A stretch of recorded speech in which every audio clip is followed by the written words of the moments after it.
पुण्यभूमी कौर या गावामध्ये हो घातलेला हा अखंड हरिनाम सप्ताह सोहळा आणि या सप्ताह सोहळ्यातील आजची ही पर्वणीची सेवा तुम्हाला सगळ्या ग्रामवासियांच्या आयोजक संयोजक मंडळीच्या चरणावर अंतःकरणपूर्वक दंडवत.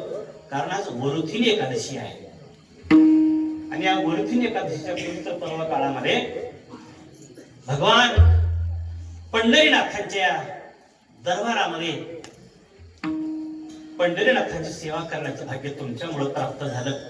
याच्याकरिता सगळ्यांना अंतःकरणपूर्वक दंडवत धन्यवाद. वास्तविक पाहता बऱ्याच वर्षापासून आपल्या सर्वांचा सहवास या ठिकाणी प्राप्त आहे.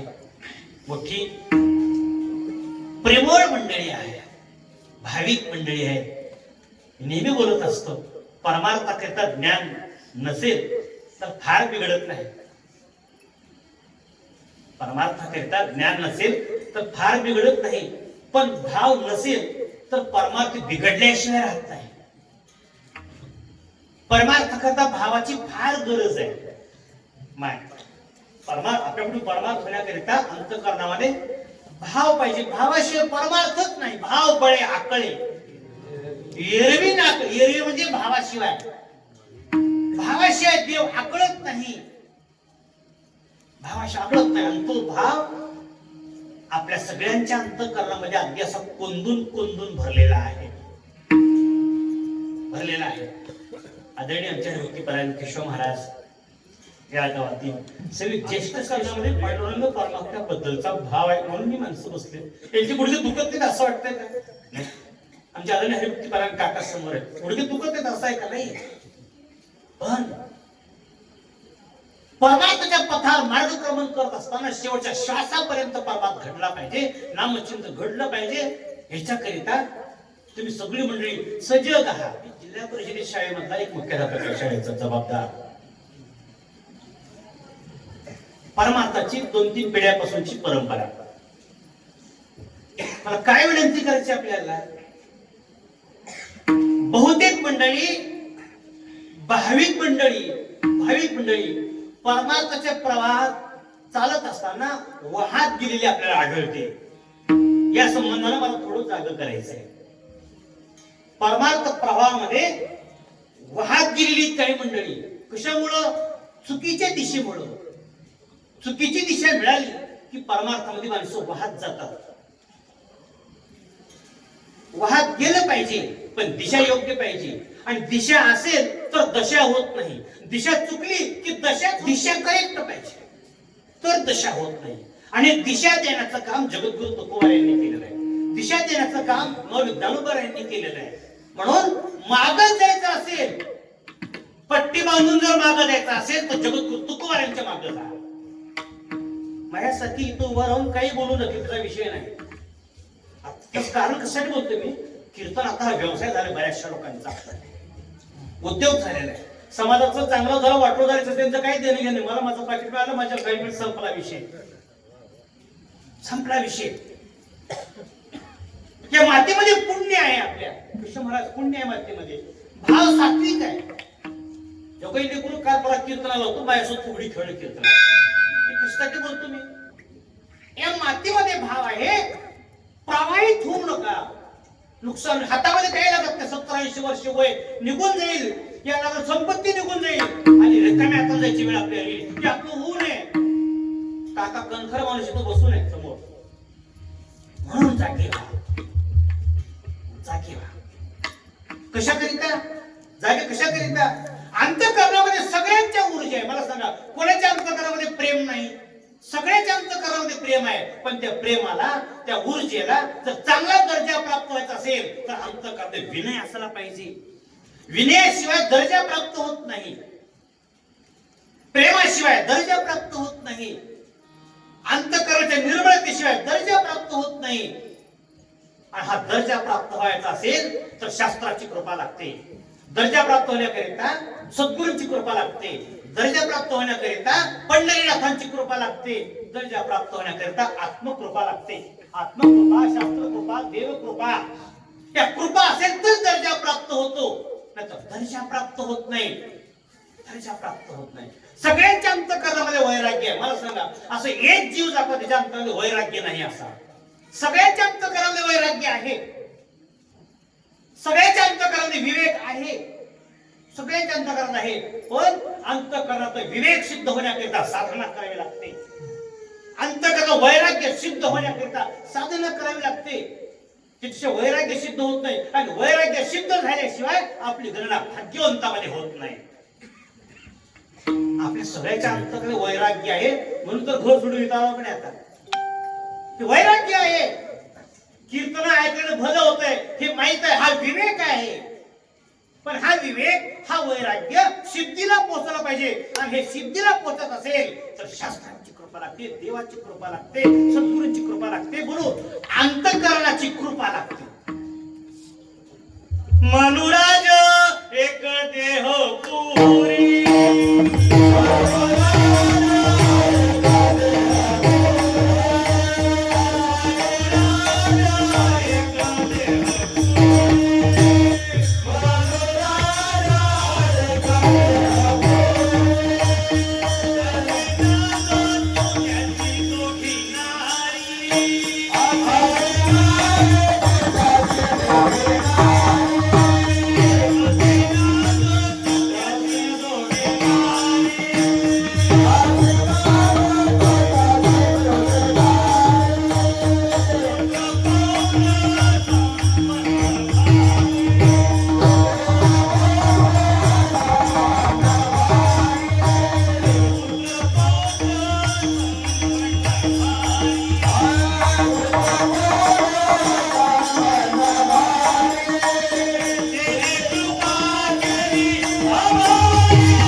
असे नंद तू त्याची दोघी नारी, पुत्र पौत्र संपन्न भारी, देणे कृपा केली आम्हावरी गा, तेने कृपा केली आम्हावरी गा. तेने म्हणजे कोण?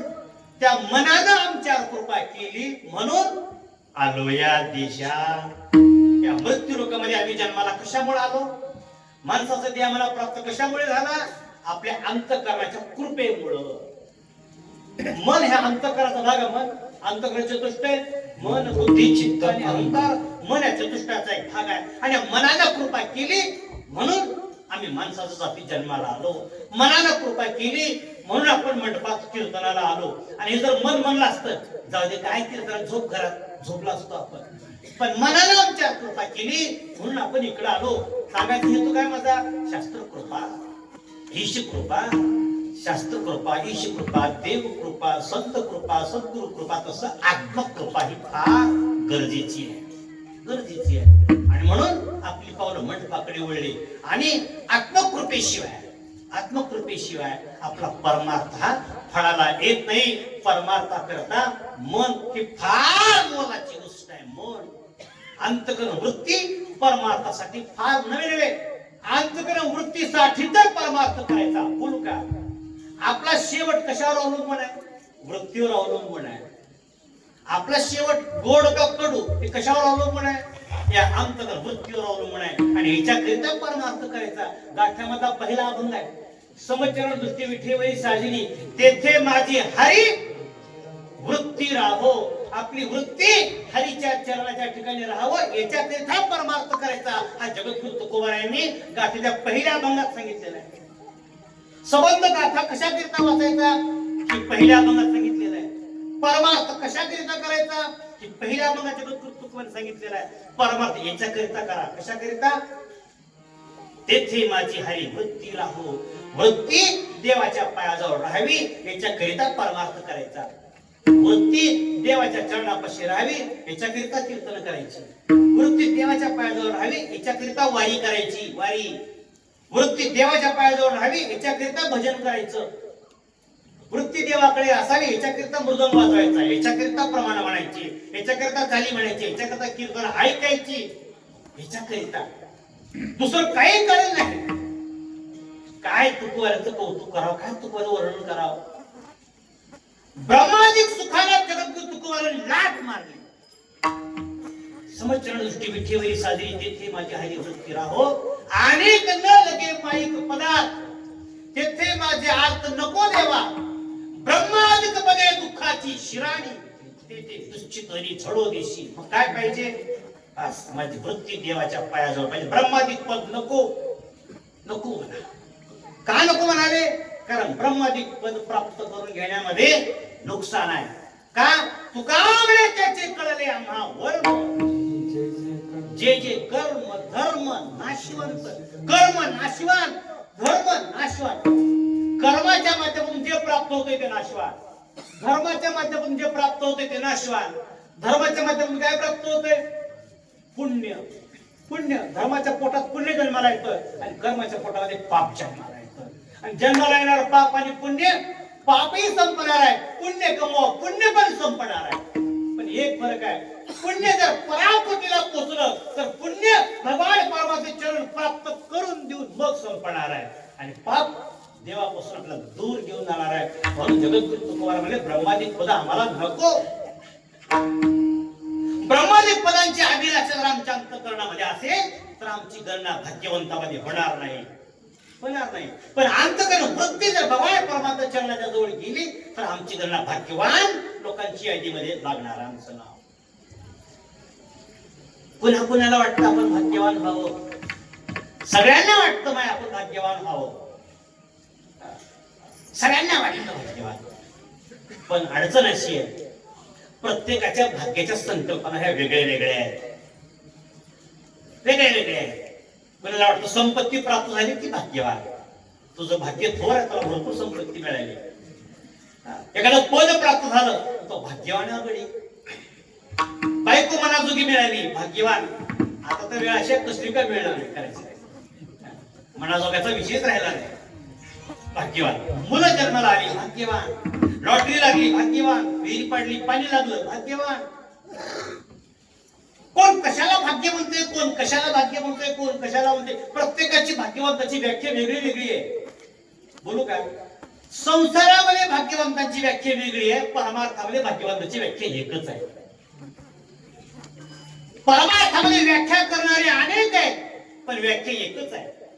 तुकोबारांनी केली ती व्याख्या एकच, ज्ञानोबारांनी केली व्याख्या एकच, नामदेवारांनी केली व्याख्या एकच, एकनाथ माझी व्याख्या केली एकच. माणसं अनेक आहेत पण व्याख्या एकच आहे. प्रपंचामध्ये माणसं अनेक, व्याख्या पण अनेक, अनेक व्याख्या आहेत, अनेक व्याख्या. अजून थोडं एक पाऊल पुढे टाकून बोलू का?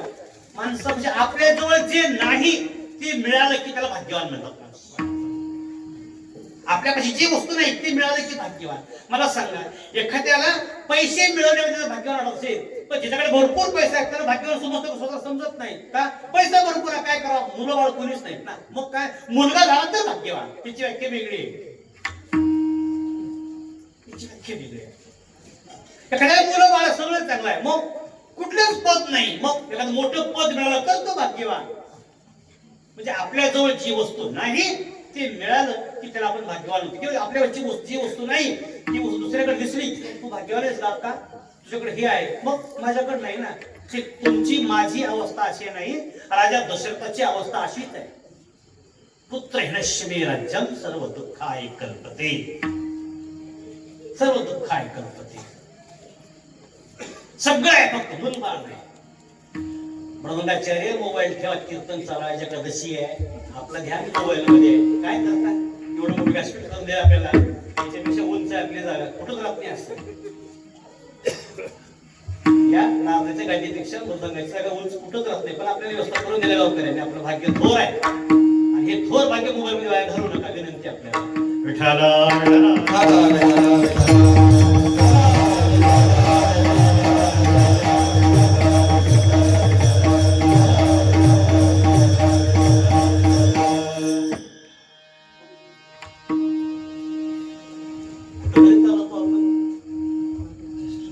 राजा दशरथ आपल्याकडे जे नाही ते मिळाले की भाग्यवान. राजा दशरथाकडं पतिव्रता पत्नी आहे, एक नाही दोन नाही 3 पतिव्रता पत्नी आहे, भरपूर मोठं राज्य आहे, भाग्यवान समजत नाही स्वतःला. सुमंतासारखा प्रधान आहे, भाग्यवान समजत नाही. वशिष्ठासारखे कुलगुरू सोबत आहे, भाग्यवान समजत नाही स्वतःला. राजा दशरथ भाग्यवान समजत नाही. मग का समजत नाही? हे सगळं आहे. वशिष्ठासारखे गुरु आहे, अयोध्येसारखं मोठं राज्य आहे, संपन्न राज्य आहे, चक्रवर्ती सम्राट आहे, ते पतिव्रता नारी आहे, पण भाग्यहीन समजतो स्वतःला. का तर मुलगा नाही.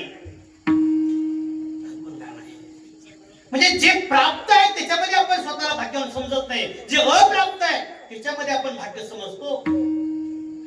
हे आपलं चिंतन आहे. पत्नी, मुलं, बाळ, धन, संपत्ती याला सगळे भाग्यवान समजतो आपण. पण संतांना जर विचारलं, संत याला भाग्य म्हणत, बायको मिळणं याला भाग्यवान म्हणत नाही, संपत्ती मिळणं याला भाग्यवान म्हणत नाही, एखादं पद प्राप्त होणं याला भाग्यवान म्हणत नाही. निकटवास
धन संपत्ती मिळाली तो भाग्यवान नाहीये.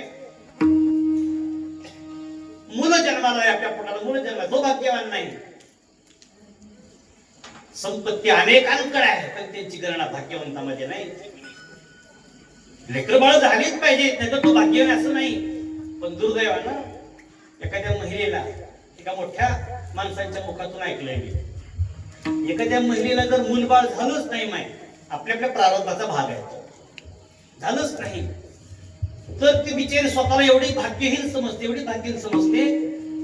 दारात जर कुत्री चालली, कुत्री तिच्या पाठीमधून 4-5 पिले पडायला लागले, हे जर बाईनं बघितलं तर वाटलं वा माझ्यापेक्षा कुत्री किती भाग्यवान, तर 2-4 पिले आहेत, माझं काय पाप आहे, मला एकही बाळ नाही. स्वतःला भाग्यहीन समजते. बघायला कळलं का? तर तिला वाटते मला लेकर बाळ झाले की मग मी भाग्यवान. अनेकांना मुलं बाळ होतात, ती काय सगळे भाग्यवान आहेत का? नाहीये. मग कोण भाग्यवान? निकटवास बरा संता पायी, संतांच्या सहवासामध्ये जे आले ते भाग्यवान. पैसे असो किंवा नसो, पत्नी असो किंवा नसो, नवरा असो किंवा नसो, मुलबाळ असो किंवा नसो, संतांची संगती मिळाली ना मग भाग्यवान. भाग्यवान. एक शंका आहे, धन पुत्र दारा हे काय भाग्याशिवाय मिळतं का? बायको भाग्याशिवाय मिळते का? चांगली पत्नी मिळाल्यावर भाग्य लागतं का? नाही लागतो, लागतच. आणि त्याशिवाय कसं मिळते? संपत्ती येण्याकरता भाग्य लागतं का? नाही लागतं. भाग्याशिवाय कसं संपत्ती मिळेल? भाग्य पाहिजे. भाग्याशिवाय ते मुलबाळ होतील का? भाग्य पाहिजे. संपत्ती मिळवायची आहे. व्यवसाय निमित्त फळ ते तसे संचित. भाग्याच्या निभडसे उद्यमाचे निमित्त. हा, भाग्याचे निवडचे उद्यमाचे निमित्ते. संपत्ती आपसात संपदात अपयशी घर संपत जात अपयशी घर निघे. संपत्ती जात अपयशी घर निघे. अपयशी घर निघे पण कधी? भाग्यास. भाग्याशिवाय प्राप्त होत नाही. किंवा केले उद्यम सदा सफळ. कुठलंही काम करा त्याच्यामध्ये यश प्राप्त होतं. भरपूर पैसे घरी येतात त्याला पण भाग्य लागतं. भाग्याशिवाय प्राप्त होत नाही. मग भाग्याशिवाय पत्नी मिळत नाही, भाग्याशिवाय पैसा मिळत नाही, भाग्याशिवाय पद प्राप्त होत नाही. मग जगद्गुरु तुकोबाराय याला भाग्य म्हणायला का तयार नाही? भाग्याशिवाय काय प्राप्त होत नाहीये पण जगद्गुरु तुकोबार याला भाग्य म्हणत नाही. असं सुद्धा का भाग्य म्हणत नाही? तुका म्हणे धन भाग्य अशाश्वत जाणार. तुका म्हणे धन भाग्य अशाश्वत जाण. मला इथे द्यायचं असा म्हणता पाहिजे. हे सगळं भाग्य आहे पण भाग्याचे दोन प्रकार. एक शाश्वत भाग्य आणि अशाश्वत भाग्य. तुका म्हणे धन भाग्य भाग्यच आहे पण अशाश्वत. तिची काही गॅरंटी नाही म्हणे. संपत्ती आता पैसा उद्या राहील त्याची काय गॅरंटी? मग कशाला भाग्यवान म्हणा? एखाद्या माणसाला एकदा भाग्यवान म्हटलं की त्याला पुन्हा भाग्यहीन म्हणायची वेळ येऊ नये. संपत्ती बघून जर भाग्यवान म्हणलो तर संपत्ती कधी जाऊ शकते ना. हे एक कारण. आणि दुसरं महत्वाचं कारण संपत्तीवानाला भाग्यवान का म्हणायचं नाही? संपत्ती म्हणजे धन. धनाला शब्द आहे अर्थ आणि अर्थाच्या मागं 15 अनर्थ. 15 अनर्थ आहे. त्यामुळे संपत्तीवानाला भाग्यवान म्हणायचं नाही. बरं, सगळ्याला कळण्यासाठी सोपं कारण पैसा माणसाला देवाच्या जवळ घेऊन जातो का पैसा माणसाला देवापासून दूर घेऊन जातो? भवाची पुरी वाहनी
संपत्ती जमा करायच्या भानगडीत आपण जर पडलो तर परिणाम काय होईल याचा? भवाची पुरी वहाविसी.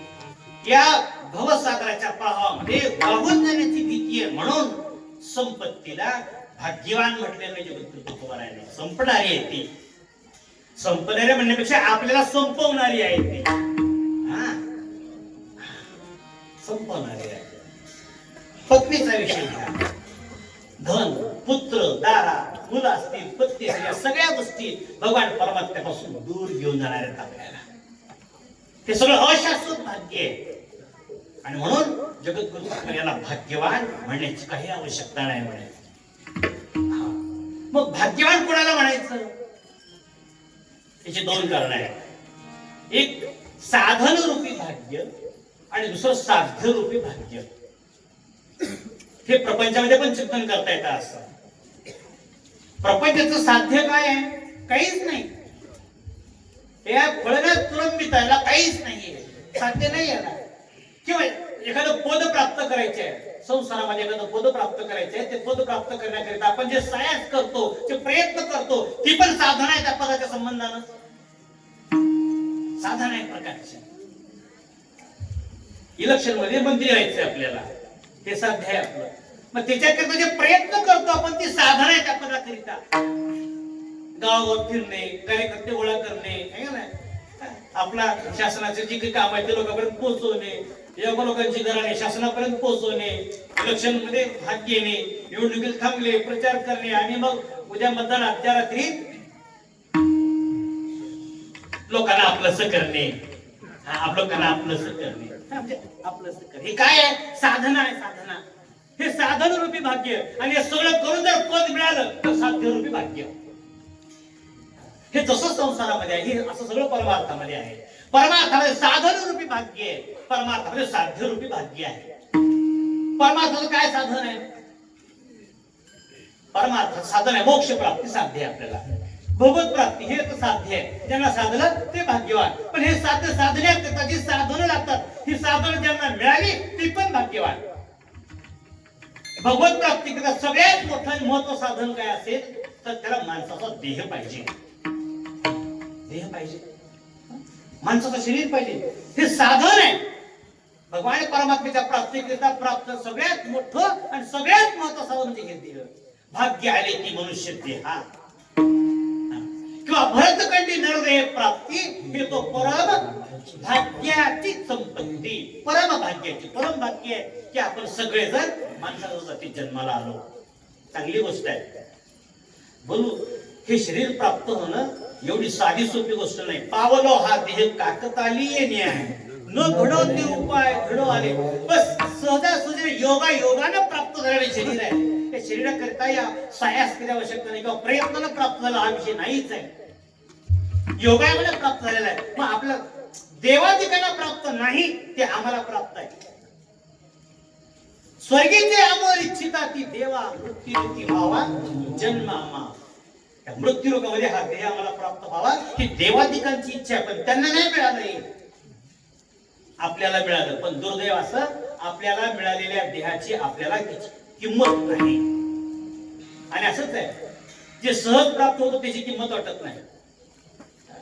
रोजचा गावातला महाराज त्याची किंमत वाटत नाही. परवानी येणं काही ना लय हुशार हो. आमच्या गावाकडे सांगू असं होते का? रोज प्राप्त नित्य प्राप्त याची किंमत वाटत, शरीर प्राप्त याची किंमत वाटत नाही. ह्याची किंमत वाटली असती तर हे शरीर आपण टाकून नसतो. सोपी गोष्ट आहे. पेट्रोलची गाडी आपली, मोटरसायकल पेट्रोलची आहे की आपली, आपण कधी डिझेल टाकतो का नाही? टाकत नाही. का बरं टाकत नाही? कारण गाडी पेट्रोलची डिझेल टाकायला चलत नाही, माहिती आहे आपल्याला, म्हणून टाकत नाही. बरोबर. त्या टाकीची आपण एवढी काळजी घेतो. आणि या टाकीची काळजी, या टाकीत काही टाकायचंय का? नाही. या टाकीमध्ये काही टाकायचं नाही. नामामृत गोडी वैष्णवा लाभली. योगी साधली जीव या नामामृतासाठी ही टाकी आहे. नामामृताकरता ही टाकी आहे. पण नामामृत आपण टाकून देऊन न टाकायचं ते टाकतो. काय काय टाकतो आज एकादशी म्हणायला काही बरं नाही. हे कशाकरिता बोलतो मी? कशाकरिता? एवढा अमूल्य किंमत कळूच शकत नाही एवढा अनमोल देह आपल्याला प्राप्त झाला. आपण सगळी मंडळी भाग्यवान आहोत. फक्त एक विनंती आहे, किती जरी संकट आलं तरी फाशी घेऊन मरायचं नाही. किती अडचणी आल्या तरी विष प्यायचं नाही. संसार आहे, अडचणी येणारच आहे, समस्या येणारच आहे. मरण हा त्यावाचा उपाय नाही, मृत्यू हा त्यावाचा उपाय नाही. संघर्ष शस्त्र हातामध्ये घेणं, खून करणं हा उपाय नाही. संघर्ष होणारच आहे पण मृत्यू हा त्यावाचा उपाय नाही. कशाकरिता? काबर सांभाळायचं याला? खूप कष्टाने मिळाले. केवळ भगवान परमात्म्याची कृपा म्हणून हे शरीर आपल्याला प्राप्त झालंय. म्हणून याचा सांभाळ केला पाहिजे. ज्याच्यासाठी मिळालं त्याच्याकरिता याचा वापर झाला पाहिजे.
ही गुणवत्ता या मातीतली. नरदेह निधान लागले, हाती निधान म्हणजे गटुड. हा नरदेह म्हणजे आपल्याला लागलेला गटुड आहे. त्याचा उपयोग कशाकरता करायचा? उत्तम सार, उत्तम गती प्राप्त करण्याकरिता हे गटुड वापरा. सार तत्व प्राप्त करण्याकरिता हे गटुड वापरा. हे सार तत्व म्हणजे काय? हे उत्तम गती म्हणजे काय? लगेच पुढे सांगितलेलं आहे. देव हो म्हणती ते होती. हे शरीर देव होण्याकरिता प्राप्त झालेलं आहे. देव होण्याकरिता हे शरीर म्हणजे देव प्राप्तीचं साधन आहे. आपल्याला देव होता येतं. देव होता येतं आपल्याला. देव आणि आपल्याला फार फरक नाहीये. अहम ब्रह्मास्मी हे तत्ववाक्य, तत्वमसी वाक्य, तत्वमसी वाक्य. अहम ब्रह्म, मी स्वतः ब्रह्म आहे. कामने हा तो स्वयं परब्रह्म. हा तो का मत स्वयं परब्रह्म, स्वतः परब्रह्म आहे. मूर्ख वर्म संजय. आता नेणवर्म ते मूर्ख असं म्हणावं पटकन कळेल. हे वर्म त्यांना कळलं नाही. त्याची गणना मूर्खामध्ये केली जाते. त्याची गणना मूर्खामध्ये होते. सोपं चिंतन आहे. माय या देहानं देव होता येतो. देव तरी का चित्ती न धरावा, तर भगवान परमात्मा चित्तामध्ये धारण का करू नये? का करू नये? किंवा देवे दिला देह भजना गोमटा, गोया झाला फाटा बाधिकेचा. हा देव होण्याकरिता साधन, हे साधन रूपी भाग्य आम्हाला मिळालं म्हणून आपण सगळे भाग्यवान. नुसतं माणसाचं शरीर मिळालं म्हणजे भाग्यवान नाही का? नाही. पशु पक्षाच्या तुलनेमध्ये आपण भाग्यवान, प्राण्यांच्या तुलनेमध्ये आपण भाग्यवान. चला पुढं. नुसतं शरीर म्हणून भाग्यवान नाही. मग ते शरीर प्राप्त झाल्याच्या नंतर अंतःकरणामध्ये वैराग्य असलं पाहिजे. वैराग्याचे भाग्य संत संग हाची लाग. वैराग्य हे भाग्य एक प्रकारचं. वैराग्य प्राप्त होणं भाग्य आहे. बोलू का? आता सगळ्यांपेक्षा संबंध देशात एक प्रकरण चालू आहे. खरंच साहेब महाराज लय लोकांनी त्या पायावर डोकं ठेवलं. त्याचा परिणाम काय झाला? चिंतनाचा काही विषय नाही. मला काय सांगायचं आहे का? कालचं पुण्याचं प्रकरण आहे, नाशिकचं प्रकरण. एवढी लांब दाढी आहे महाराजांना, एवढी मोठी गाडी आहे, एवढी शरीराची जाडी आहे. वैराग्य नाही अंतःकरणामध्ये. वैराग्य नाही. हे सगळं आहे पण वैराग्य नावाचं भाग्य आहे का? नाही. आणि वैराग्य नावाचं भाग्य ज्यांना मिळालं तो भाग्यवान. परमपद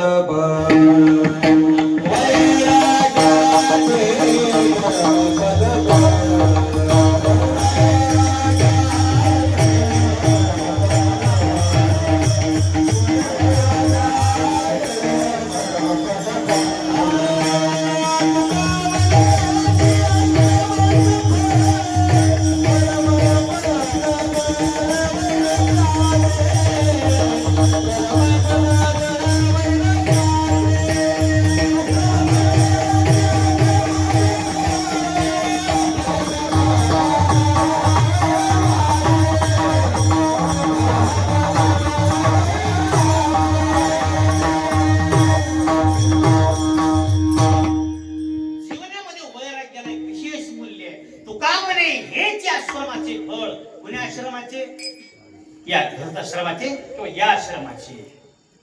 हे आश्रम आहेत प्रकारचा. तुका म्हणे हेच आश्रमाचे फळ. हेच म्हणजे कोणते? परमपद बळ वैराग्याचे. याचा अर्थ काय? परमपद प्राप्त करण्याकरता वैराग्य नावाचं बळ पाहिजे. आणि हे बळ या आश्रमाचं फळ आहे. इकडे लक्षात घ्या. हे वैराग्य सामान्य बाब नाही. चांगल्या लोकांना वैराग्य प्राप्त झालं नाही. असलेलं वैराग्य टिकवता आलं नाही. अनेक मोठी मंडळी रंभा उर्वशीच्या नाटकामध्ये प्रवाहित होऊन गेले. नावं सांगण्याची गरज नाही. आमचे गुरु, माझे गुरु सद्गुरु उज्ज्वलानंद महाराज आचेपेठ देवस्थान. परमपद बळ वैराग्याचं बळ आमच्या सद्गुरूंकडे होतं. आम्ही अनुभवानं सांगतो.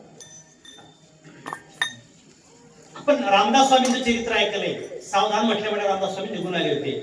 सद्गुरु उज्ज्वलानंद महाराजांचा परिचय आता इथे लोकांना मला काय माहित नाही. पण सद्गुरु उज्ज्वलानंद महाराज आचेपेठ देवस्थान लग्न झाल्या दुसऱ्या दिवशी त्यांनी ते मंडप घर सोडून निघून आले.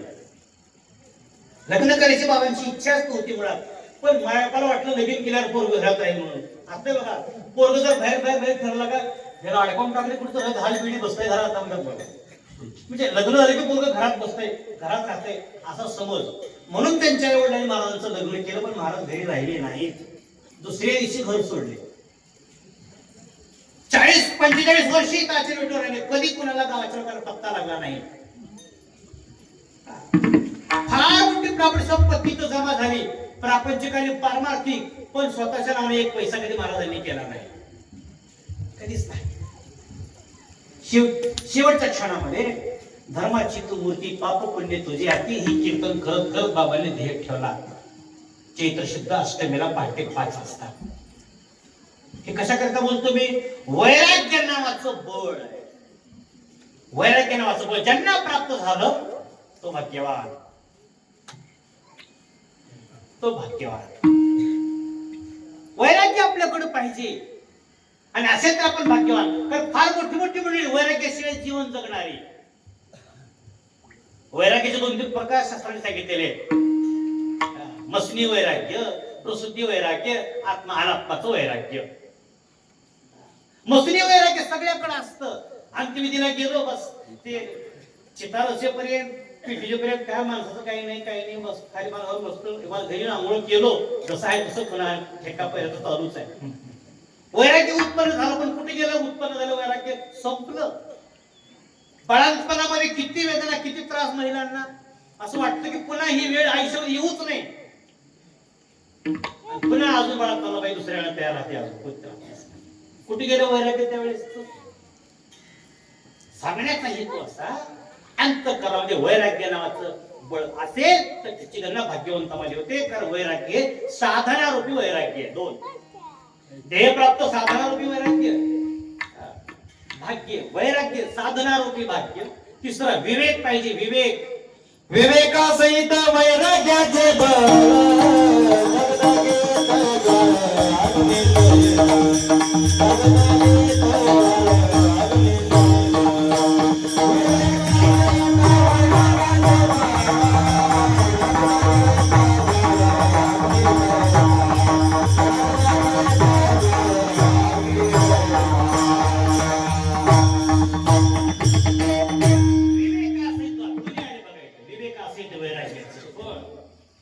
विवेक हे एक बळ आहे आपल्याकडे असेल, पण बऱ्याच जणांकडे विवेक पण असत नाही. विवेक याचा अर्थ खरं खोटं पारखण्याची क्षमता. निरक्षीर विवेक येतो. दूध आणि पाणी मिसळ फक्त राजहंसाच्या चोचीत ताकद एवढी, फक्त दूधच पिणं आणि पाणी शिल्लक ठेवणं त्याचा अर्थ विवेक. निर्गुणे हे त्रिगुण असार, निर्गुण सार विचार हे सार आणि आसार ओळखता आला पाहिजे. हे ज्याला ओळखता आलं त्याची गणना त्याच्याकडे विवेक आहे. हे दिसणारं खरं आहे का न दिसणारं खरं आहे? न दिसणारं खरं आहे. का कसं म्हणणं आहे? न दिसणारं ते खरं, जे दिसतंय ते सगळं खोटं आहे. ते खरं आहे. सहज मी आंधळा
सहज मी आंधळा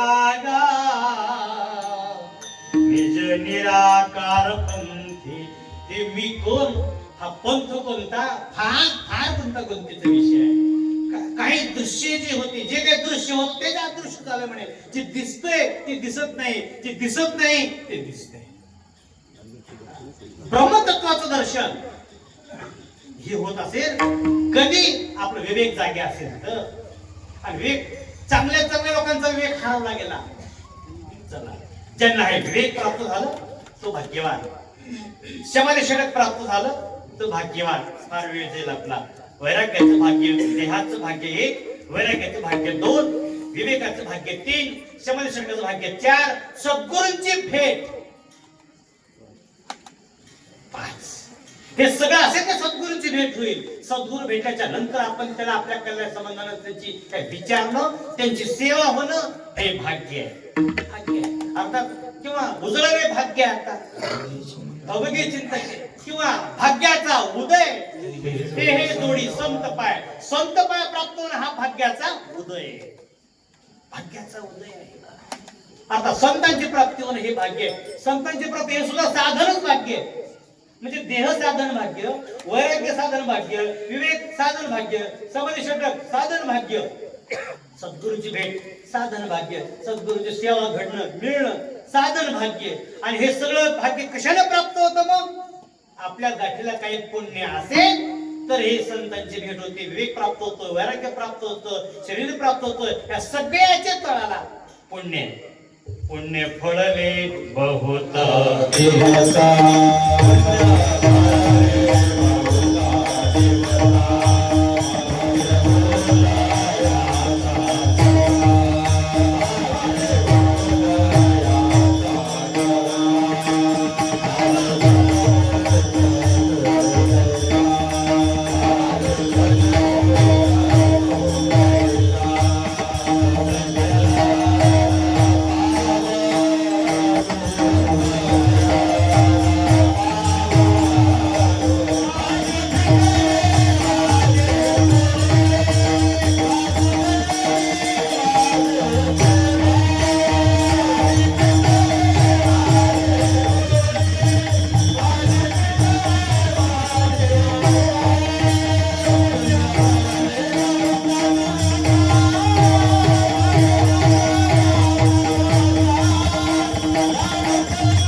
भाग्यवान, विवेक भाग्यवान, संतांची भेट झाली भाग्यवान, संतांची सेवा घडली आपण भाग्यवान, संतांचं दर्शन झालं भाग्यवान. का हे सगळे साधनारूपी भाग्य आहेत. आणि एकदा का संतांचं दर्शन झालं मग साध्य रूपी भाग्य प्राप्त होतं.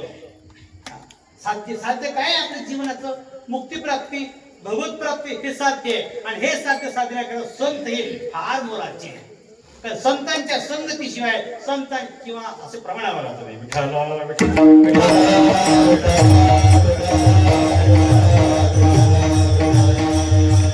संतांविना प्राप्ती नाही.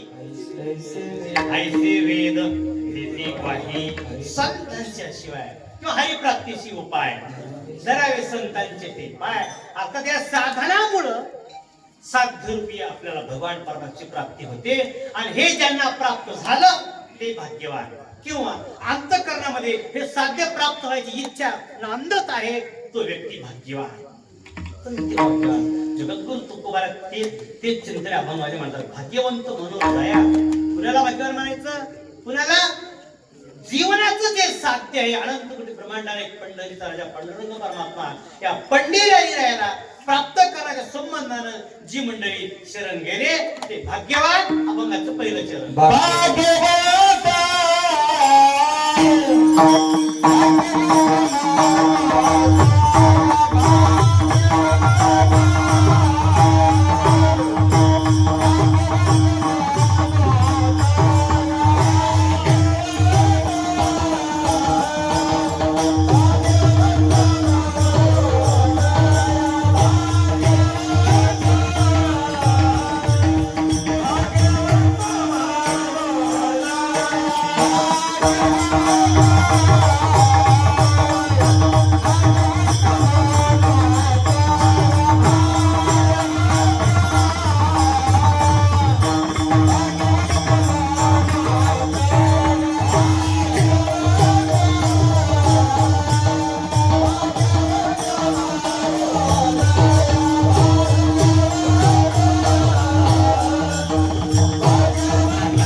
पंढरीराया शरण गेले ते भाग्यवंत भाग्यवान. कुणाला म्हणायचं? जे पंढरीनाथाला शरण गेले ते भाग्यवान. पंढरीनाथाला शरण जाणे म्हणजे काय करणं? कशाला म्हणायचं शरण? म्हणवली शरण जावे सर्व भावे देवासी, देवासी सर्व भावे शरण जावे.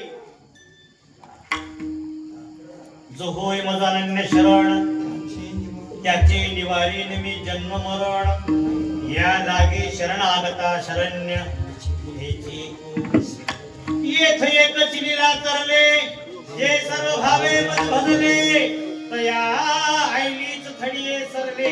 माया जळ भगवान परमात्मे शरणागती पत्करली पाहिजे. देवाला शरण गेलो पाहिजे. माय कसं जायचं आणि शरण गेल्यावर काय काय फायदे होतात या दोन गोष्टीचं चिंतन करायचं आपल्याला. देवाला शरण कसं जायचं? ज्ञानोबांना विचार. काय वाचा म्हणे जीवे सर्वस्वे उदार.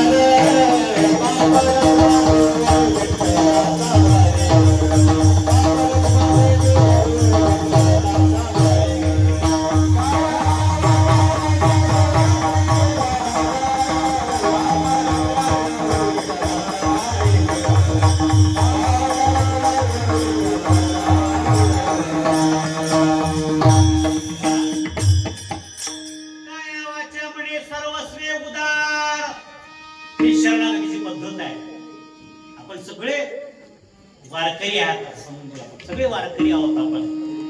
आज एकादशी आहे. भगवान परमात्म्याची शरणागती पत्करायची आहे. देवाला शरण जायचंय. देवाला शरण जाण्याकरिता पहिली गोष्ट सगळ्यात महत्वाची, देव आपल्यापेक्षा मोठा आहे याच्यावर आपली श्रद्धा पाहिजे. आपण देवापेक्षा लहान आहोत याच्यावर आपला विश्वास पाहिजे. पहिली गोष्ट, ज्याला शरण तो मोठा हे मान्य केल्याशिवाय शरण जाता इच्छाच निर्माण होत नाही ना. आपण कोणाच्या पाया पडतो? आपल्यापेक्षा मोठा वाटतो त्याच्यात आपण पाया पडतो ना. शरण जाणे भगवान परमात्मे शरणागती पत्करे. कसं? काय वाचा म्हणे सर्वस्वे उदार. कायेन उदार, वाचेने उदार, मने फार फार मोठी अवघड काय मनाला उदार असलं पाहिजे. शरीराला देवाची शरणागती पत्करली पाहिजे. किंवा देवाची गोळी पहा. अहम वाचा चित्तांग देवोनिया शरण रेग महोदधीचे गांगरी घाले जैसे. नदी असते नदी. नदी अशी वाहत वाहत वाहत वाहत वाहत वाहत समुद्रात जवळ. काही सुद्धा आखडतं काही घेत नाही ती. आखडतं काही घेते का नाही? आखडतं घेत नाही काही. सर्वस्वे महोदधीचे गांगरी घाले जैसे. जैसे महोदधीची गांगरी घाले. जसं नदी समुद्राला सर्वस्वी जाऊन मिळते, तस अंतःकरणानं भगवान परमात्मे शरणागती केलं. अहम हेच लय अवघड आहे. अंतःकरणाची अहंता देवाला समर्पित केली पाहिजे. कसं समर्पित करता येते? अहंताकडे वस्तू आहे काही काढून नेऊन ठेवायला? अंतःकरण अहंता कसं समर्पित करायचं? फार कठीण गोष्ट आहे, कठीण गोष्ट आहे. अहंता समर्पित करणे. तुकोबाराची आरती पहा तुम्ही. तुकोबाराच्या आरतीमध्ये काय काय गोड आरती आहे ती. अहंता ममता दौडले दर्शाते वैले.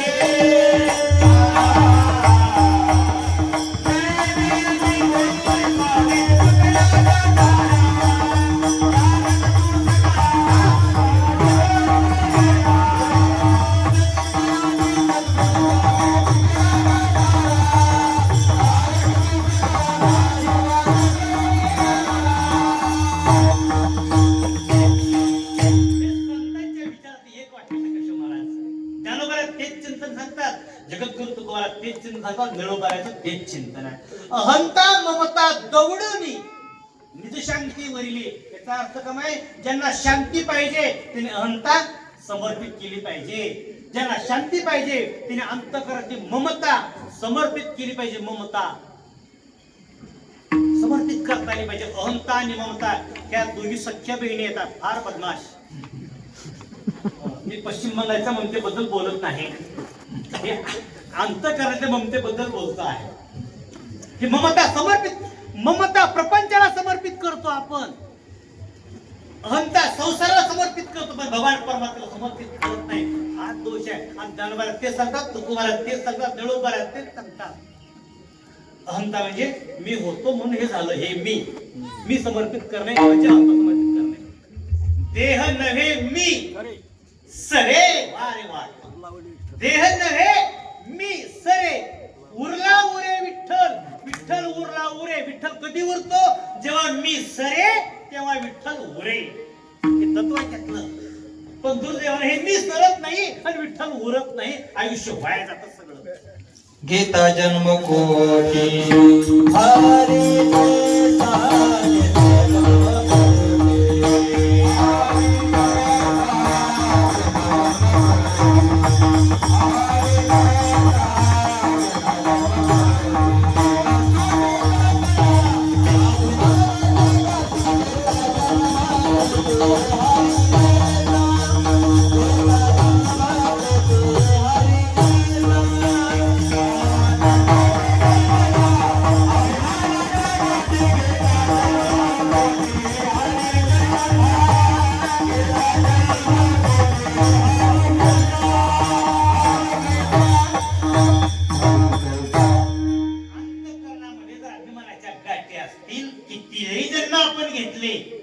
तरी बोलू काय की गाठ चिंतन वाढत जाईल. असं गाठीला एक विशेष महत्व आहे. गाठ आता अभिमानाची गाठ शियाला म्हणून बोलतो. एक निर्गाठ आहे शास्त्रामध्ये आणि सूरगाठ आहे. सूरगाठ देवापर्यंत घेऊन जाते. सूरगाठ आणि निर्गाठ प्रपंचामध्ये गुंतवते. ही निर्गाठ. आणि ह्या गाठी जर संपवायच्या असतील, त्या गाठीची उकल व्हायची असेल तर त्याला एकच कारण, त्याचं नाव आहे संत. धन्य काळ संत भेटी पायी. संदेहाच्या सुखदाचे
गाठ सुटली पाहिजे, ममतेची गाठ सुटली पाहिजे. या गाठी आहेत संदेहाची, अभिमानाची, अहंतेची, मुंबईच्या गाठी, सगळ्या गाठी सुटल्या पाहिजे. सोडल्या गाठी झालो ना गाठी दिली पाय. ही गाठ सुटली पाहिजे. ही गाठ कधी सुटेल? समर्पित केली तर सुटेल. अहंता समर्पित करा, गाठ सुटेल. ममता समर्पित करा, गाठ सुटेल. अभिमान समर्पित करा, गाठ सुटेल. मी समर्पित करा, गाठ सुटेल. संदेह समर्पित करा, गाठ सुटेल. सगळ्यांना वाटतं ही गाठ सुटली पाहिजे, पण अशी गाठ आपल्या प्रयत्नाने सुटत नाही. ही गाठ सुटण्याकरिता आपल्याला कर्दळ्याची गाठ निघत नाही. ही गाठ कसं सुटेल? ही गाठ सुटण्याकरिता अनंत जन्माची पुण्याई पाहिजे. आपल्या गाठीला अनंत जन्माची पुण्याई पाहिजे, तेव्हा ही गाठ सुटते. ही गाठ सुटते. ही गाठ सुटते का? पुण्याईच्या बळावर संतांची प्राप्ती, संतांच्या कृपेने गाठ सुटते. गाठ सुटली की ईश प्राप्ती. अर्थात पंढरीला शरण जाण्याची ही पद्धत आहे. हे सगळं समर्पण ही पद्धत आहे शरण जाण्याची. चला पुढं. वाचा ही शरण जाण्याची पद्धत आहे. वाचा समर्पित करता आली पाहिजे. समर्पिली वाणी पांडुरंग होय धनी. कधी वाणी समर्पिली तेव्हा पांडुरंग धनी होय. वाचा समर्पित करता आली पाहिजे. आणि या अभंगातलं मुख्य तत्व हेच आहे. भगवान परमात्म्याची शरणागती पत्करायची. ती कशी? अहंतेनं जमत नाही. बोलतो जमत नाही. अहंता समर्पित करता एवढी साधी गोष्ट नाही. पण रणांगणामध्ये दोन पक्षामध्ये युद्ध सुरू आहे. जर विजय प्राप्त करत असेल, ज्या सैन्याचा सेनापती मारला गेला ते सैन्य सैरभैर होत आणि विजय प्राप्त होतो. सगळ्या सैन्याला मारण्यापेक्षा सैन्याच्या प्रमुख सेनापतीला मारायचं. सेनापती संपला की आपला विजय होतो. तस सगळ्या पद्धतीची अहंता, सगळ्या पद्धतीची शरणागती आपल्याला शक्य होत नाही. शरीराची शरणागती होत नाही शक्य. अंतःकरण शरणागती शक्य होत नाही. मनाची शरणागती शक्य होत नाही. अहंता शरणागती शक्य होत नाही. मग काय करा? की सगळ्या शरणागत शक्य करत असेल तर सगळ्याचा एक प्रमुख आहे. म्हणजे घरच्या कुटुंबाचा जो प्रमुख आहे, कुटुंबाचा प्रमुख, त्याला आमंत्रण दिलं की सगळ्या घराला आमंत्रण आलं का नाही? घरचा जो प्रमुख आहे त्याच्या नावाने पत्रिका दिली की सगळ्या कुटुंबाला आमंत्रण. तसं या सगळ्या शरणागतीचा प्रमुख म्हणजे वाचा. वाणी समर्पित केली की वाणीच्या संबंधाने अहंता समर्पित होते. वाणीच्या संबंधाने किंवा वाणीच्या पोटात अहंता जाते, ममता जाते, सगळ्या गोष्टी समर्पित होतात. कधी? वाचा समर्पित केली तर. कारण वाचा समर्पित करता करता करता ज्यांचं नाम आपण स्मरणात घेतो, वृत्ती तदाकार होते. चिंतने तद्रूप होता. आणि वृत्ती नाममय झाली, काय शिल्लक राहतो? पुन्हा काही शिल्लक राहत नाही. म्हणून जगद्गुरु तुकोबारायांनी चिंतन मांडता भाग्यवंतांचं तया भाग्यवंत म्हणो. त्यांना भाग्यवंत म्हणा. कुणाला? जे पंढरीनाथाला शरण त्यांना भाग्यवंत म्हणा. का? शरणागती जर पत्करत असेल तर वाचेची शरणागती पत्करा. कारण वाचेच्या शरणागतीनं आपण तरुण जातो, आपण तरतो आणि करतो म्हणजे भाग्यवान होतो. अभंगाचं दुसरं तरले तरती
तरी राहायला शरण गेले. शरण कसं जायचं तर भगवान परमात्म्याचं नामचिंतनाच्या माध्यमातून भगवान परमात्मे शरणागती प्राप्त करायची. परिणाम काय त्याचा, फलश्रुती काय त्याची, तरले तरती हा भरवसा नामधारकांचा ठसा. नामधारक तरले, नाम जापक वेगळे, नाम ग्राहक वेगळे आणि नामधारक वेगळे. एकंदरीत शिक्का इहे लोका आलो म्हणे तुका मी नामाचा धारक किंवा आम्ही नामाचे धारक. 9 प्रकार आणि नामाचे धारक. नामधारक म्हणजे काय, आपण नाम चिंतन करतो ते नामधारक नाही, नामानं आम्हाला धारण करणे तुझं नाव नामधारक. वृत्ती नाममय होणे त्याचं नाव नामधारक. चिंतन तद्रूपता प्राप्त होणे नामधारकांचं लक्षण आहे. किंवा आजवर जी मंडळी तरले, तरले म्हणजे कशातून तरले, जन्म मृत्यूच्या भवसागरातून, या भवनदीतून, जन्म मरणाच्या चक्रातून जे लोक सुटले. काय झालं एकदा म्हणे, काशी मधली गोष्ट आहे, 2-3 वाक्यात. संत कबीरजी असं चालली होती आणि तिथे एक महिला दळण दळत होती. दळण जात दळत होती आणि जात ते दळण दळत असताना तिथं संत आले. त्यांचं होतं दादू पिंजारी. दादू पिंजारी नावाचे संत तिथे आले. ती महिला दळण दळत होती अशी, आणि दळत असताना ते पिंजारीने बघितलं, पिंजारी रडायला लागले. अरे अरे अरे ज्वारी वरून टाकायला लागले बिचारी. हे जात फिरायला लागले, सगळ्या ज्वारीचं पीठ व्हायला लागले. आपलं आयुष्य रुपये धान्य टाकलं जातंय आणि रगडलं जातंय आणि त्या सगळ्या आयुष्याचं पीठ होऊन चाललंय. त्याचं दुःख वाटायला लागलं. तेवढ्यात तिथं संत कबीरजी आले. त्यांनी बघितलं दादू पिंजारी रडायला लागला. आता काय झालं रडायला, माणसाचं जीवन असंच आहे म्हणले, एक जन्माचा पाळू, एक मृत्यूचा पाळू, आणि दोघांच्या मध्ये हे सगळं आयुष्य सगळं पीठ होऊन चालले, वाटोळ होऊन चालले म्हणे. असं नाही म्हणे. मग 2 पाळूच नाही तिथं, त्या 2 पाळूच्या मध्ये एक मानी आहे. मानी, महाराष्ट्रात त्याला मानी म्हणतात, इकडे काय म्हणतात मला माहित नाही. खुट्टा, छोटा खुट्टा, खाली एक असतो त्याचा पाळू आणि वर एक, आणि त्या दोन्ही पाळू धरून ठेवायचं काम ते कुंटी करत असते मध्ये. ती पाळू काढलं, सगळ्या ज्वारीचं पीठ झाले, पण त्या मधल्या मानेजवळ काही ज्वारीची कणती शिल्लक राहिलेली होते. सगळ्या ज्वारीचं पीठ झालं, पण ते 4-5 दाणे शिल्लक राहिले. त्या दाण्याचं पीठ झालं नाही म्हणे. का, कारण जन्म मृत्यूचे या चक्र ज्याच्या भोवती फिरते ती माणी, त्या मानेला जे चिटकून राहिले त्यांचं पीठ झालं नाही. ज्यांनी ती माने सोडून बाजूला सरकले त्यांचं पीठ झालं.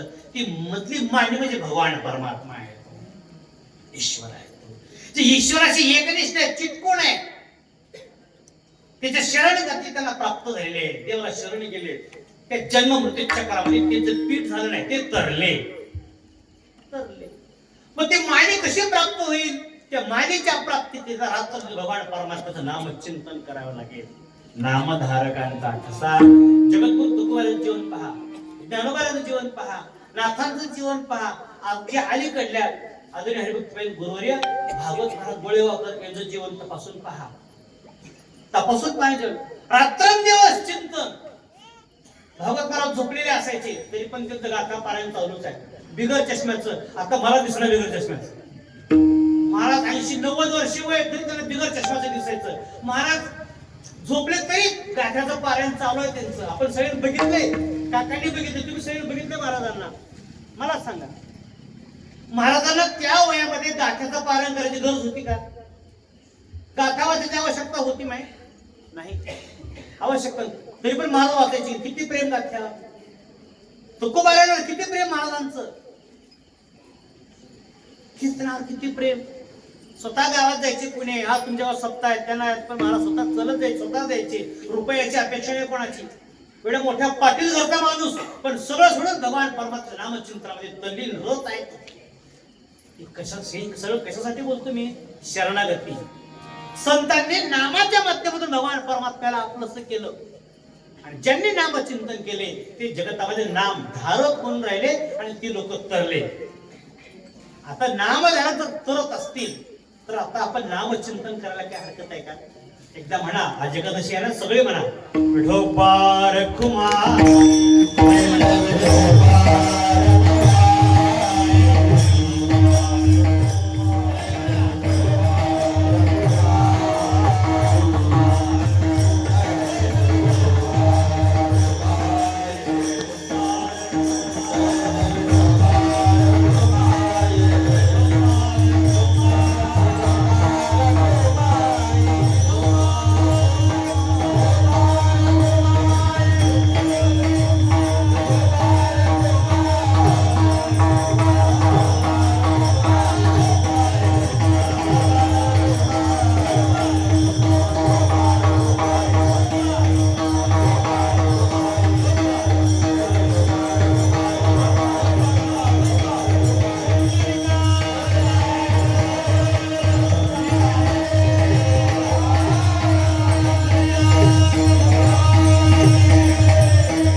भगवान परमात्म्याच्या नामासाठी टाळी वाजवली, त्याची गणना भाग्यवंतामध्ये आहे. टाळी वाजवावी, गुढी उभा राहावी, वाटही चालावी, नटखट यावे, शुद्ध होऊन या जावे, दौंडी पिटी भावे, चोखा मेळासारख्या सगळ्या संतांनी एक मार्ग तयार केला. एक गाव आम्ही विठोबाचे नाव आणि कापी काम नाही. आता सगळ्या अवघड वाटा मोडून काढल्या. भगवान परमात्म्याच्या नामचिंतनाचा एकच मार्ग जगतात समोर ठेवला का, तर कलियुगी उद्धार हरीच्या नामे. हरीच्या नामे कलियुगी उद्धार. उद्धार म्हणजेच तरले, उद्धार म्हणजेच तरले. आणि ज्यांना आपला उद्धार व्हावा वाटतो ते नामचिंतन जीवनामध्ये करायचं. बोलू, आपल्याला जोप करणं होत नाही, आता तप करणं होत नाही. ज्ञान प्राप्त करणं एवढं सोपं नाही. कारण ज्ञान प्राप्त करता, जपा करता, तपा करता, योग यायला करता अधिकारी लागतो. अधिकार पाहिजे त्याकरता. अधिकाराशिवाय ही साधन कर. ज्ञान प्राप्ती करता, ज्ञानाकरता अधिकार लागतो. आता काय काय अधिकार लागतो ते सांगण्याचा विषय नाही. योग करण्याकरता अधिकार लागतो. यज्ञ होम हवन करायला अधिकार लागतो. एकच मार्ग सोपा असा आहे, इथं कसलाच अधिकार नाही. जप तप अनुष्ठान व्यर्थ काजया करणे.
शक्य नाही, किंवा हे सगळं व्हावं असं वाटत असेल तर भगवान परमात्म्याचं नामचिंतन करायचं, सगळं झाल्यासारखं होईल. काय न हे केले, हे काय चिंतिता विठ्ठले, सर्व साधनांचे सार, भव सिंधू उतरी पार, योग याग तपे केली तयाने अमुपे, सर्व साधनांचे सार. भगवान परमात्म्याचं नाम हे सगळ्या साधनांचं सार आहे. म्हणून जीवनामध्ये नामचिंतन केलं पाहिजे. नामचिंतनाचं फलित काय, तरले आपण तरुण जातो. आपल्या उद्धाराचं साधन हे भगवान परमात्म्याचं नाम आहे. नाम घेण्याकरिता असं बसायची गरज नाही. देवळातच यावं असं बंधन नाही. भाकर करता करता विठ्ठल म्हणता येतं, शेताकडे जाता जाता विठ्ठल म्हणता येतं, खुरपता विठ्ठल म्हणता येतं, भांडे घासता विठ्ठल म्हणता येतं. सर्व कार्य करिता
काहीही करताना हरी म्हणता येतं.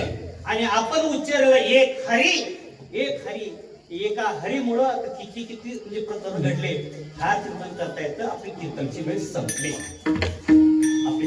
वेळ संपली. एक नामचिंतनानं सगळी साधनं केल्याचं फल प्राप्त होतं. एका हरीच्या नामचिंतनानं. भगवान परमात्मा हा खूप दयाळू आहे. तुका म्हणे हा तो कृपेचा सागर, नामासाठी पार पावावे म्हणजे तरणे म्हणजे उद्धारण आहे. कशासाठी? फक्त एका नामचिंतनामुळं सदैव नामचिंतन. सप्ताह असून बरेचदा काय होतं, क्षमा वगैरे होतो, एक तर सप्त्याचा काला झाला पुन्हा इकडे बोलायचं नाही. असं नाही माहिती, असं नाही. रोज आपण भेटल्या राम राम म्हणतो का नाही, रामकृष्ण हरी म्हणतो का नाही, तसंच आहे. उठता बसता हरी बोला. सततम कीर्तयन्तो मां. सततम कीर्तयन्तो मां. सतत चिंतन केलं पाहिजे. सतत पाहिजे, सातत्य पाहिजे, सलगता पाहिजे. सत्याचं फलित प्राप्त होतं. या सत्याला की पुन्हा पुढल्या सत्याला काहीच उपयोग होत नाही. सतत नामचिंतन आपण घडलं पाहिजे. तरण्याचं असेल तर आपली गणना भाग्यवंतामध्ये व्हावी. एका जन्मामध्ये होणार नाही.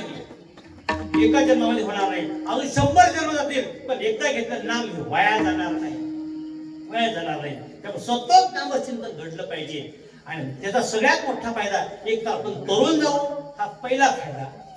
ठरले तर ती हा भरवसा नामधारकांचा ठसा. आपण जर नामधारक झालो तर तरुण जाऊ. पण जोपर्यंत आपण हयात आहोत तोपर्यंत भोग प्राप्त होतात. भक्तीचे हे स्थळ भक्तीचे, अर्थात भोग प्राप्तीचे. पुन्हा भोग 2 प्रकारचे.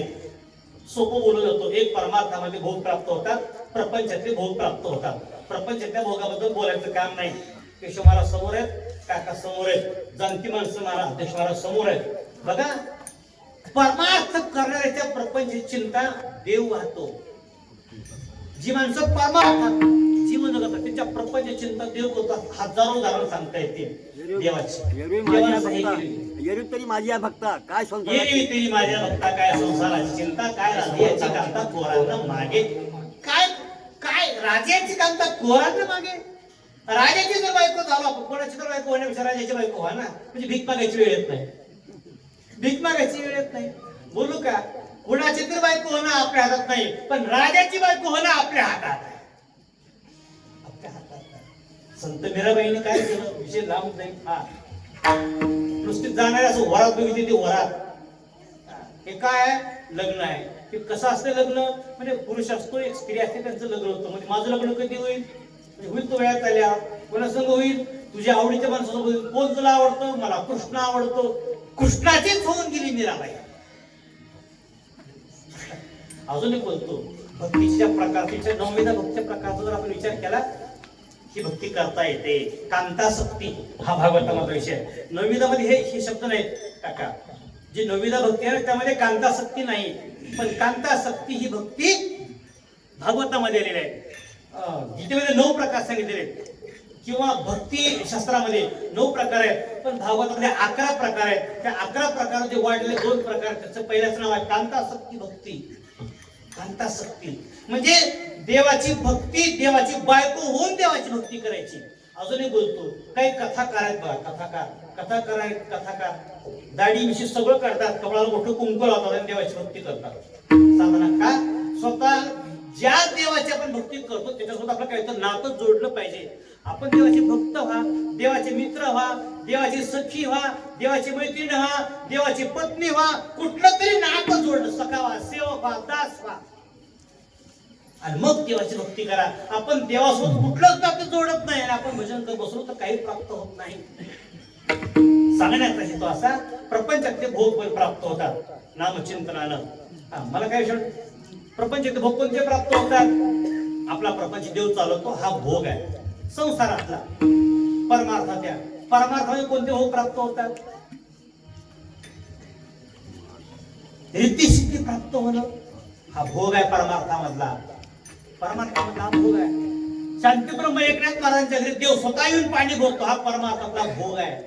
चंद्र उघडण्याचं काम स्वतः भगवान परमात्म्याने केलं हा परमार्थामधला भोग आहे. आणि मृत्यूच्या नंतर तर मुक्ती ठरलेलीच आहे, मोक्ष ठरलेच आहे. मग मला सांगा, जिवंत असताना देव संसार सांभाळतो, मेल्यावर मुक्ती प्राप्त होते. भुक्ती मुक्ती जर दोन्ही प्राप्त होत असतील तर नामचिंतन करायला काय हरकत आहे? पण हे काय, हे नामचिंतन करत असताना भोळ्या भाविका निर्मळ अंतकरणानं, भोळ्या अंतकरणानं, स्वच्छ अंतकरणानं भगवान परमात्म्याचं नामचिंतन करावं लागेल. तर भाग्यवंतामध्ये गणना, तर भुक्ती प्राप्त होते, तर मुक्ती प्राप्त होते. हे सगळं मी मनानं सांगत नाही, शास्त्रानं, पुराणानं, वेदानं याचं वर्णन केले. आपण शेवटचं चरण गायले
गाइले गाइले पुराने गाइले पुराने गाइले पुराने गाइले पुराने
नामधारकांचा ठसा किंबहुना तुमची केली सर्व कीर्तन सिद्धी नेली एक माझे देवरे पायकपाल कलासिद्धी कटकट पाकुरिकाने जीव झाले तुमच्या पायाच्या प्रसादे काही बोललो विनोदे मद क्षमा करणे संती तरी अंगभूत युक्ती धरली सर्व सेवा आपल्या गावचा आराध्य दैवत भगवान मारुतीराया पंढरीनाथ भगवान यांच्या चरण सेवा समर्पित माझे सद्गुरू श्रीमान शिवाजी उज्ज्वलानंदचे महाराज चिरवट देवस्थान बाबांच्या चरण सेवा समर्पित करून सेवेला पूर्णविराम विठ्ठल जय